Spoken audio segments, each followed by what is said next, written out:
자, 이번 시간에는 뭐 해볼 거냐면, 자, 제가 지난번에 여러분한테 뭘 설명드렸냐면, 우리가 어떤 특정 코드를 제어하기 위한 제어문이 있다라고 말씀드렸을 거예요. 자, 그럼 제어문의 종류에는 조건문이라는 게 있고, 반복문이라는 개념이 있다라고 제가 말씀드렸죠. 자, 조건문은 여러분들 배웠잖아요. 조건문은 방금 if, else if, 그 다음에 else. 자, 이런 식으로 조건문을 작성할 수 있다라고 배웠고, 아직 안 배운 개념이 있으니 바로 반복문이라는 개념이 있다라고 보시면 돼요. 자, 반복문을 쓰는 이유는 아주 간단합니다. 자, 예를 들어서 누군가 여러분한테 자, 1부터 5까지 출력해달래요. 그러면 여러분도 어떻게 할 수 있어요? 자, 이런 식으로 1부터 5까지 내가 출력이 가능하죠. 그죠? 할 수 있단 말이에요. 근데 누군가 1부터 5까지 말고 1부터 10까지 출력해달래요. 그러면 여러분들 이 코드 몇 줄 써야 돼요? 그쵸? 10줄 써야죠. 만약에 1부터 100이라면 요거 100줄 써야 되는 거고 1부터 1000이라면 1000줄 써야 되고 그죠? 굉장히 번거롭단 말이에요. 자, 그런데 자, 일단은 그걸 하기 전에 제가 반복문을 먼저 설명드리기 전에 그리고 지금 이 비효율적인 코드를 해결하기 전에 자, 일단 여러분들이 회사를 입사할 때 자, 회사를 입사를 했는데 그 회사에서 하는 일이 뭐냐면 1부터 10까지 1부터 5까지 할까요? 5까지 출력하는 일을 맡을게요. 자, 그러면 여러분들 1부터 5까지 이렇게 하면 출력할 수 있다 없다? 출력할 수 있죠. 그런데 자, 부장님이 뭐라고 하냐면 야, 코드를 매번 이런 식으로 1부터 5, 1, 2, 3, 4, 5 하는 게 좀 불편한데 자, 너가 1만 가지고서 1부터 5까지 출력해봐 라는 뭐예요?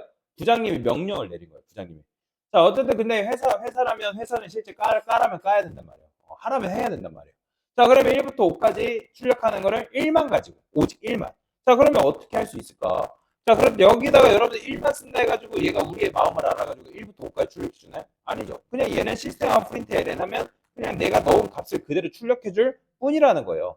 자, 그러면 어떻게 1만 가지고 1부터 5까지 출력해 줄까 고민을 해본 거죠. 자, 그래서 여기다가 int i라는 변수를 만들었어요. 변수명은 뭐 크게 신경 쓰지 않아도 됩니다. 자, i라고 쓰고 제가 여기다가 1 대신에 i라고 쓰면 이건 뭐예요? 이건 변수예요. 이 값이에요. 값이니까 1로 출력이 되겠죠. 그죠? 자, 그 다음에 여기서 1로 출력이 되는데 자, 제가 이걸 마찬가지로 여러 번 썼다 해가지고 얘가 자바가 우리의 마음을 알아가지고 아, 너 1부터 5까지 출력하려고 하는구나 해가지고 1부터 5까지 출력해 줄까요? 아니라는 거예요. 왜냐면 이 C 프로그램이라는 거는 우리가 알려준 대로만 행동한단 말이에요. 우리 알려준 대로만. 자, 그러면 1부터 5까지 출력하려면 도대체 어떻게 할 수 있을까? 자, 고민을 해본 거죠. 자, 근데 자, 제가 변수라는 거는 뭐가 가능하다? 변수라는 거는 재활용이 가능하다라고 제가 지난번에 설명드렸죠. 자, 그러면 저는 여기다 뭐라고 쓸 거냐면 i는 i 플러스 1이라 쓸 거예요. 자, 그러면 i는 i 플러스 1이라는 건 뭐예요? i는 뭐죠? 이때 i는? 1 플러스 1이니까 1을 더해놓고 요거 출력하면 뭐 나오겠어요? 그렇죠. 당연히 2 나오겠죠. 그죠? 자, 그 다음에 여기서 그러면 제가 한 번 더 했어요. 그러면 이때 i는 뭐예요? 이때 i는 2 플러스 1이니까 요거 하나 더 출력해보면 뭐가 나온다? 3이 나오겠죠. 그죠? 자, 그래서 여기다가 아, 내가 지금 1만 가지고서 1부터 출력하려면 요 i는 i 플러스 1이라는 걸 반복하면 요런 식으로 1부터 5까지 내가 손쉽게 출력할 수 있구나. 뭘 가지고? 1만 가지고. 그쵸? 자, 지금 제가 1 이외의 값을 썼나요? 아니죠. 요것만 썼단 말이에요. 1만 가지고서. 자, 이런 식으로 여러분들 출력할 수 있는데 참고로 자바에서는 요 i는 i 플러스 1을 줄이는 줄임 표현이 존재합니다. 어떻게 줄였을 수 있냐면 i 플러스는 1 이렇게 줄였을 수 있어요. 이해되시나요? 자, 지금 이게 쓴 게 내가 i 값을 이렇게 증가시킨 거랑 똑같은 거예요. 이해가 되세요? 요거랑 요거는 똑같은 문법이라고요. 똑같은 문법. 그런데 자바에서 요 문법조차도 길어가지고 얘도 줄였을 수 있는 문법인데 어떻게 줄였으냐면 여기다가 i 플러스 이렇게 씁니다. 이런 식으로. 자, 지금 여러분들이 i는 i 플러스 1과 i 플러스 1은 완전히 똑같은 문법이에요. 똑같은 문법. 그러니까 i의 값을 몇 증가시킨다? 1 증가시킨다. 1. 자, 근데 만약에 내가 2를 증가시키고 싶다. 그러면 얘 쓸 수 있을까요? 불가능합니다. 얘는 i 뿔뿔이라는 거는 얘는 오직 1만 증가시킬 때 사용할 수 있어요. 1만 변수의 값을 1만 증가시킬 때 뭐한다? 사용할 수 있다. 자, 만약에 여러분들이 2, 3, 4, 5 이런 식으로 증가시키고 싶어요. 그러면 뭘 쓰면 돼요? 얘 쓰면 돼요. 예. 여기다 여러분들이 2 쓰면 2 증가, 3 쓰면 3 증가, 4 쓰면 4씩 이런 식으로 증가시킬 수가 있다라는 거죠. 자, 그러면 실행하니까 여러분들이 1부터 5까지 뭐예요? 1만 가지고서 지금 뭐 했어요? 수행을 했죠. 그렇죠? 자, 그래서 요런 걸 뭐라고 하냐면 자바에서 증감연산자라고 합니다. 뭐라고 한다? 증감연산. 이거 굉장히 중요합니다. 자, 지금 여러분의 i는 i 플러스 1, 그 다음에 i 플러스 1, 그 다음에 i 뿔뿔. 자, 요거 뭐라고요? 다 똑같은 말이라고요. i의 값을 몇 증가시킨다는 거예요, 결국에는. i의 값을 1 증가시킨다라고 여러분들이 이해를 하시면 되겠죠? 그죠? 자, 그리고 이걸 증감연산자를 하는데, 자, 그러면 여러분들 역순으로 가는 것도 가능할까요? 그렇죠, 가능해요. 자, 그러면 여기서 어떻게 하면 될까요? 조금이라도 바로바로 이해를 하신 분들이라면 i는 뭐 하면 되는 거예요? i 마이너스 1 써주면 되겠죠, 일단. 그러면 이때 아까 여기서 뭐 출력됐어요? 여기서 방금 요거서 5 나왔잖아요. 5. 그죠? 그러면 i는 i-1 했으니까 5 마이너스 1이니까 i라는 변수에 뭐 들어가는 거예요? 4 들어가서 출력해보면 뭐 나와요? 4가 나온다는 거예요. 이런 식으로. 그죠? 4 잘 나오네요. 자, 그러면 4 잘 나오고 그 다음에 여기서 그러면 이걸 줄였으면 어떻게 줄였을 수 있을까요? i 플러스 1을 i가 플러스 했을 때 i 플러스가 앞에 있잖아요. 그럼 얘는 어떻게? i 그렇죠. 이렇게 쓰면 된다는 거예요. 이렇게. 그 다음에 이렇게 쓰고 출력하면 뭐 나와요? 당연히 3 나오겠죠. 그러면 얘도 눈치 있는 분들이라면 얘도 줄였으면 뭐로 쓸 수 있는 거예요? i? 그렇죠. 마이너스로 줄였을 수가 있다. 라고 보시면 돼요. 그러니까 조금만 고민하면 뭐예요? 금방금방 할 수 있다라는 거죠. 그죠? 자, 그래서 이렇게 하면 여러분들이 뭐 할 수 있다? 내가 역순으로 5부터 1까지도 이렇게 출력이 뭐예요? 가능하다라는 거예요. 여기까지 이해되시나요? 자, 그래서 이런 걸 뭐라고 한다? 증감연산자다라고 얘기를 하는 거예요. 증감연산자다. 그래서 여러분들이 일씩 감소시킬 때 또는 일씩 증가시킬 때 사용하는 코드다라고 보시면 돼요. 이해되시나요? 자, 근데 아까 말씀드렸던 것처럼 i 뿔뿔은 내가 1을 증가시킬 때 사용할 수 있는 거고 i 마이너스를 1 감소시킬 때 사용할 수 있다. 내가 만약에 1 이외에 2라든지 3이라든지 4라든지 그런 값을 증가시키면 얘 쓸 수 있다 없다? 불가능합니다. 여러분들이 쓰려면 얘랑 얘 둘 중 하나를 쓰셔야 돼요. 증가시킬 거면 뭐 내가 1 이외의 값을 증가시킨다면 얘를 1 이외의 값을 감소시킨다면 얘를. 뭔 말이 이해되시죠? 그러니까 이런 식으로 사용해야 되는데 자, 근데 여기서 증감연산자가 중요하긴 한데 야, 여기서 증감연산자보다 중요한 게 하나 더 있어요. 자, 지금 여러분들 이 연산자 기호가 i를 기점으로 해서 뒤에 있어요? 앞에 있어요? 저 뒤에 있죠. 자, 이런 걸 전문 용어로 뭐라고 하냐면 후이 증감 연산자다라고 얘기해요. 뭐라고 한다? 후이 증감. 그러니까 말 그대로 증감 연산자가 어디에 있다는 거예요? 뒤에 있다라는 거예요. 뒤에 있다. i 뿔뿔, i 마이너스. 자, 이런 걸 이제 뭐라 한다? 후이 증감 연산자로 하는 거예요. 이해되시나요? 자, 그러면 후이 증감이 있으면 뭐도 있겠어요? 그렇죠. 전이 증감 연산자도 있다라는 거예요. 그러면 전이 증감 연산자 같은 경우 연산자 기호가 어디에 있는 거겠어요? 그렇죠. 앞에 있는 거예요.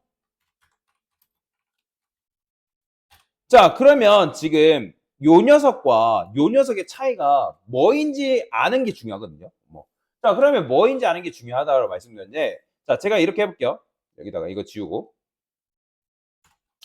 자, int a는 10이래요. 10. 자, 그 다음에 제가 여기다가 그냥 int rs라는 건 result, 결과를 의미해요.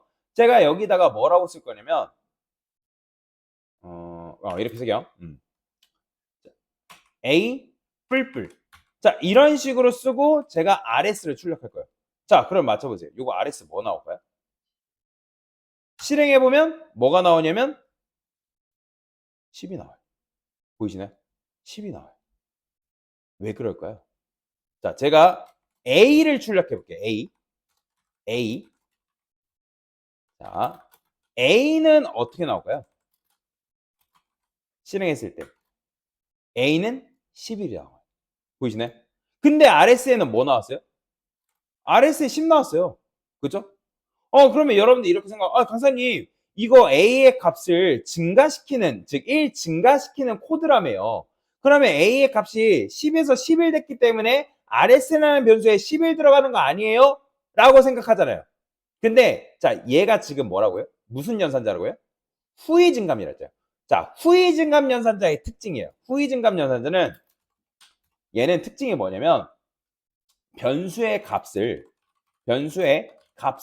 먼저 사용하고 난 뒤에 해당 변수 값을 뭐 한다? 1 증가시킨다는 거예요. 이게 바로 후위 증감 연산자의 특징이에요. 후위 증감 연산자는 일단 자기 변수에 있는 값을 먼저 써요. 이해되시나요? 즉 10이라는 값을 먼저 RS라는 변수에 집어넣고 그 다음에 값을 뭐 한다? 증가시킨다는 거예요. 그러면 얘를 여러분들이 풀로 이렇게 쓴다고 하면 어떤 결과냐면 지금 여러분들이 이렇게 쓴 거랑 똑같은 거예요. 이렇게 있네? 그러면 int RS라는 변수에 뭐가 된다? 10을 넣어주고 그 다음에 A의 값이 뭐가 된다? 증가된다. 즉 뭐예요? A가 뭐가 되는 거예요? 11이 되는 거랑 똑같은 거예요. 이해가 되시나요? 이게 바로 후위 증감 연산자의 특징이에요. 자, 지금 후위 증감, 전위 증감 둘 다 쓰기 때문에 알려드리는 거예요. 그리고 나중에 여러분들이 정보 처리 기사라든지 산업 기사라든지 기사 시험 볼 때 요 문제가 필기 문제로 방골로 등장해요. 근데 전위 증감 연산과 여러분들 후위 증감 연산의 특징을 모르면 그 문제 다 틀려버리는 거예요. 그냥 내가 1만 증가시킨다라는 코드를 알고 있으면 방금 제가 이거 했더니 여러분들 뭐라 했어요? 그렇죠. 여러분들 11이라며. 근데 그렇게 문제를 풀면 다 틀려버린다고. 다 틀려. 이해되시나요? 이게 실제 정보 처리 기사 문제로 나온 문제예요. 문제로. 필기 문제로. 자, 근데 이제 후위 증감이랑 전위 증감을 모르는 사람들은 다 틀려버리는 거죠, 문제가. 자, 그래서 자, 그러면 전위 증감 연산 같은 경우는 또 어떻게 보냐? 자, 제가 이번에는 자, 이렇게 써볼게요. 자, 얘는 RS1이라 바꾸겠습니다. 자, 이번에는 int rs 제가 2라 써볼게요. 자, 그 다음에 여기다가 똑같이 b는 20이라 쓸게요. 그냥 20. 자, 그러면 제가 이번에는 뭐라 쓸 거냐면 뿔뿔 b라 썼어요. 자, 증감연산가 앞에 있죠? 그죠? 앞에 있단 말이에요. 그러면 이 rs2 출력하면 뭐 나올 거예요, 얘는? 얘가 바로 21이 나옵니다. 보이시나요? 자, 이게 바로 전위 증감 연산자의 특징인데 전위 증감 같은 경우는 먼저 값을 증가시킵니다. 해당 변수, 즉 b라는 변수의 값을 먼저 증가시키고 그 증가시킨 값을 변수에 집어넣는 거예요. 그 다음에 마찬가지로 여러분들이 얘도 b 확인해 보면 어떻게 나온다? b 확인해 볼게요. 어떻게 나와요? 21 나오는 거예요. 보이시나요? 요게 바로 여러분들이 뭐 한다? 전위 증감 연산과 후위 증감 연산을 사용하는 방법이라는 거예요. 참고로 개발할 때는 둘 다 씁니다. 전위 증감도 쓰고요. 후위 증감도 써요. 그러면 그런 거죠. 내가 만약에 해당 변수의 값을 먼저 사용하고 값을 증가시켜야 된다 하면 후위 증감 연산을 쓰는 거고, 아니다, 나는 그 값을 증가시킨 값을 변수에 대입해 써야 된다 하면 전위 증감을 먼저 쓰는 거예요. 이해되시죠? 그래서 요 후위 증감과 전위 증감을 여러분들이 구분해서 이해를 할 수 있어야 된다. 자, 그래서 전위 증감 연산이라는 건 뭐다? 변수의 값을 먼저 증가시키고 난 뒤에 변수의 해당 변수 값을 변수에 넣는다? 할당한다. 그죠? 그죠? 그러니까 변수의 값을 먼저 사용하고 난 뒤에 변수의 값을 증가시키냐, 변수의 값을 먼저 증가시키고 난 뒤에 해당 변수 값을 변수에 할당하냐, 그 차이라는 거죠. 그게 바로 뭐다? 전위 증감과 후위 증감 연산의 차이다라고 보시면 돼요. 자, 그래서 결국에는 증감 연산자라는 거는 1을 증가시킨다는 면에서는 똑같아요. 뭐 말이 이해되죠? 전위 증감도 그렇고 후위 증감 연산도 결국에는 1이라는 값이 증가되는 거는 똑같습니다. 똑같지만 근데 뭐가 있다고요? 내가 값을 먼저 증가시키고 사용하냐, 또는 먼저 사용하고 값을 증가시키냐, 그 차이다라고 여러분들이 이해를 하시면 되겠습니다. 자, 그래서 이게 바로 뭐다? 증감 연산자 개념에 대해서 설명을 드린 거다라고 보시면 되겠습니다. 뭔 말이 이해되죠? 그래서 이런 식으로 여러분이 해당 코드를 이해할 수 있다라고 보시면 되겠습니다. 됐습니다.